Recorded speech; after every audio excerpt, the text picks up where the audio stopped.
KaraokeBooks. Notre-Dame de Paris. Victor Hugo. Translated by Isabel F. Hapgood. Book 10. Chapter 2.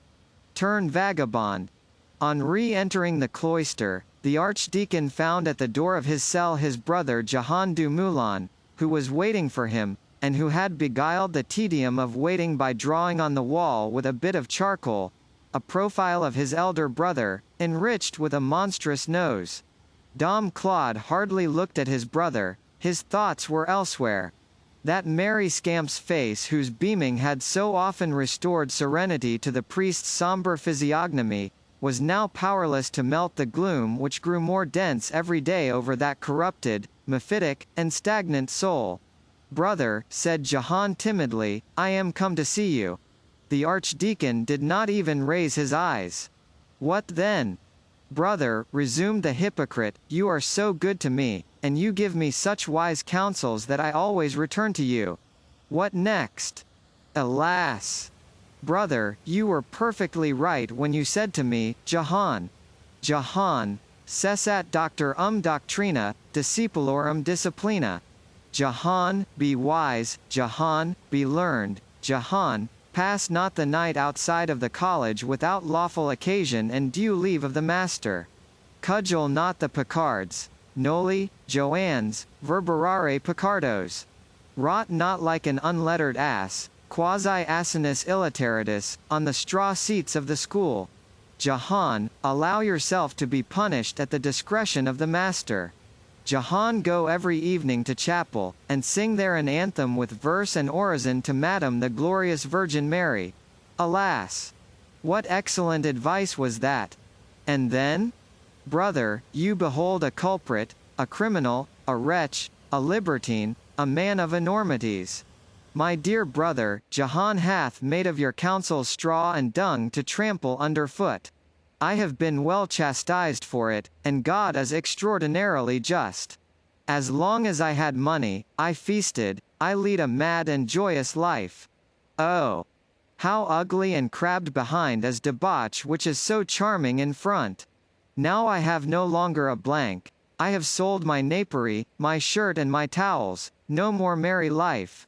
The beautiful candle is extinguished and I have henceforth only a wretched tallow dip which smokes in my nose. The wenches jeer at me. I drink water. I am overwhelmed with remorse and with creditors. The rest? Said the archdeacon. Alas! My very dear brother, I should like to settle down to a better life. I come to you full of contrition, I am penitent. I make my confession. I beat my breast violently. You are quite right in wishing that I should some day become a licentiate and sub-monitor in the College of Torchi. At the present moment I feel a magnificent vocation for that profession. But I have no more ink and I must buy some. I have no more paper, I have no more books, and I must buy some. For this purpose, I am greatly in need of a little money, and I come to you, brother, with my heart full of contrition. Is that all? Yes, said the scholar. A little money. I have none. Then the scholar said, with an air which was both grave and resolute, Well, brother, I am sorry to be obliged to tell you that very fine offers and propositions are being made to me in another quarter.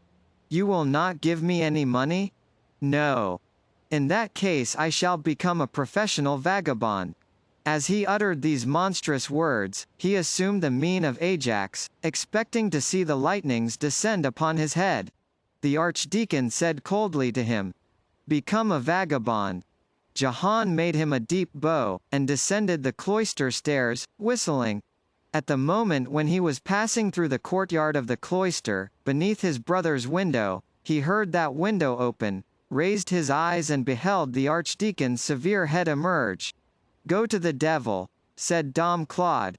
Here is the last money which you will get from me.